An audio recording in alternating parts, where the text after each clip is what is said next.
Hello বন্ধুরা, আজ আপনাদের দেখাবো ইন্ডিগোতে নর্মাল ফ্লাইট বুকিংয়ের সাথে ফ্লেক্সি প্লাসে কি এক্সট্রা সুবিধা পাওয়া যায়। সম্পূর্ণ ইনফরমেশনের জন্য ভিডিওটা শেষ অবধি দেখার অনুরোধ রইল।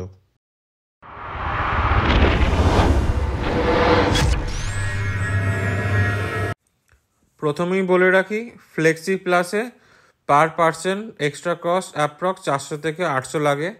এটা ডিপেন্ড করে ফ্লাইটের উপর। এখানে সুবিধা বলতে ফ্রিতে seat selection and food selection করতে পারবেন।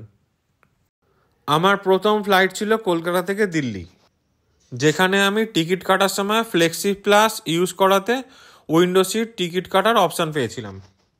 সেই মতো উইন্ডো সিট চয়েস করে পুরো জার্নিতে উইন্ডো দিয়ে বাইরের মনোরম দৃশ্য দেখলাম।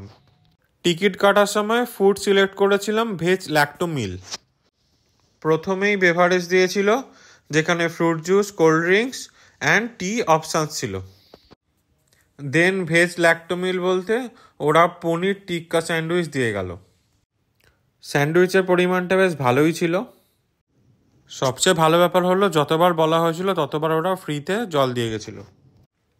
আমার প্রথম ফ্লাইট দিল্লিতে ল্যান্ড করার পর আমার দ্বিতীয় connecting flight Delhi to Coimbatore 7 ঘন্টা পর ছিল। ফ্লেক্সি প্লাস ইউজ করার জন্য এই ফ্লাইটেও উইন্ডো সিট টিকিট কাটার অপশান পেয়েছিলাম।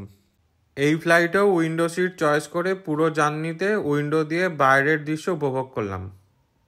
কিন্তু এখানে খাবার সিলেক্টের অপশান ছিল না। কানেক্টিং ফ্লাইট থাকলে খাবারের অপশান শুধু একটা ফ্লাইটেই দেয়। আমার ক্ষেত্রে ফুড অপশান শুধু কলকাতা থেকে দিল্লি ফ্লাইটেই ছিল। আশা করি এই ইনফরমেশন আপনাদের হেল্প করবে। Thanks for watching.